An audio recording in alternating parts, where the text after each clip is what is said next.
Cinema ജീവിതത്തിനും അപ്പുറം ബന്ധങ്ങൾക്ക് മൂല്യം നൽകിയ വ്യക്തി കൂടിയായിരുന്നു ശ്രീനിവാസൻ. ഒപ്പം നടന്നവർക്ക് പങ്കുവയ്ക്കാനുള്ളത് ഹൃദയത്തിൽ തൊടുന്ന ഓർമ്മകളാണ്. 4 പതിറ്റാണ്ട് കാലം മലയാള സിനിമയിൽ ബഹുമുഖ പ്രതിഭയായി നിന്ന ശ്രീനിവാസനെ പ്രമുഖർ ഓർത്തെടുക്കുന്നു. ഒരുപാട് പേരെ ചിരിപ്പിക്കുകയും ചിന്തിപ്പിക്കുകയും ചെയ്യുക എന്ന് പറയുന്നത് അപൂർവമായിട്ട് സംഭവിക്കുന്നതാണ്. ശ്രീനിവാസൻ അത് എല്ലാ സിനിമയും ശ്രീനിവാസന്റെ ഒരു സർക്കാസം അതിൽ ഒളിപ്പിച്ചു വെച്ചിട്ടാണ് ചെയ്തിരുന്നത്.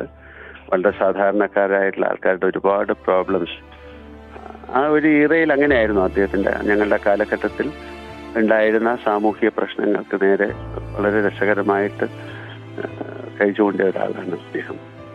കഴിഞ്ഞ ഇത്രയും വർഷത്തെ സഞ്ചാരത്തിനിടയിൽ ഒരു ആക്ടർ കൊളീഗ് എന്നുള്ള അല്ലാതെ ഒരുപാട് വ്യക്തിപരമായ ബന്ധങ്ങൾ ഉണ്ടായിരുന്ന ആളാണ് ഞാനും ശ്രീനിവാസനും.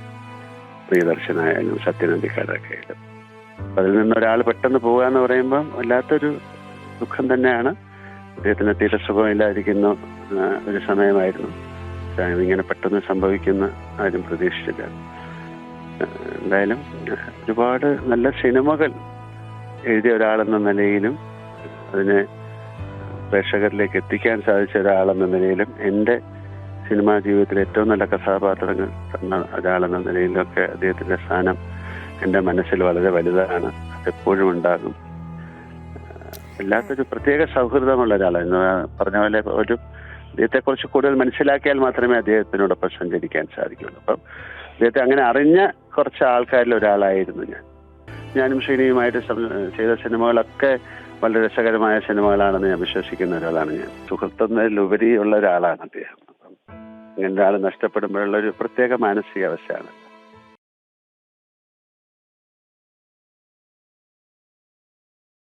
It is shocking to know that my good friend Srinivasan is no more.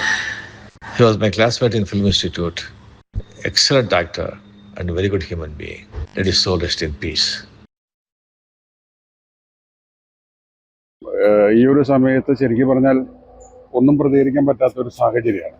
കാരണം നിങ്ങളിലൊക്കെ എല്ലാവർക്കും അറിയാം ശ്രീനിവാസനും ഞാനുമായിട്ടുള്ള ഒരു ആത്മബന്ധം. ഞാൻ എല്ലാ 2 ആഴ്ച കൂടുമ്പോഴും പോകാറുണ്ടായിരുന്നു.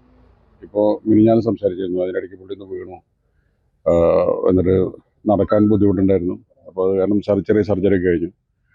അപ്പോൾ ഞാൻ വിളിച്ചപ്പോൾ പറഞ്ഞു ഇത് ഇരുന്ന് തുടങ്ങി, വോക്കറിൽ നടക്കാൻ പറ്റുമെന്നാണ് വിചാരിക്കുന്നത്. പിന്നെ അപ്പം എപ്പോഴും പോകുന്നുള്ളൊരു തോന്നലുണ്ടായിരുന്നില്ല. അപ്പോൾ ഞാനെപ്പോഴും വന്ന് പുള്ളിനെ ചാർജ് ചെയ്യും. കാര്യം 2 ആഴ്ച കൂടുമ്പോൾ വീട്ടിൽ പോകും. രാവിലെ തൊട്ട് വൈകുന്നേരം വരെ അവിടെ ഇരിക്കും. അപ്പോൾ വളരെ ബുദ്ധിയും ബ്രെയിനും ചിന്തകളൊക്കെ വളരെ ഷാർപ്പാണ്. അപ്പോൾ കഴിഞ്ഞ പ്രാവശ്യം എൻ്റെ അടുത്ത് പറഞ്ഞു എനിക്ക് മതിയായി എന്ന് പറഞ്ഞു. കാരണം കുറച്ച് നാളായിട്ട് അസുഖമായിട്ട് കിടക്കുകയാണല്ലോ. അപ്പം ഈ തെരഞ്ഞെടുപ്പ് കാലത്ത് ഈ സന്ദേശം വളരെ വീണ്ടും ഇതിൽ വന്നപ്പോൾ ഞാൻ പുള്ളിയോട് പറഞ്ഞു അത് ഓക്കെ.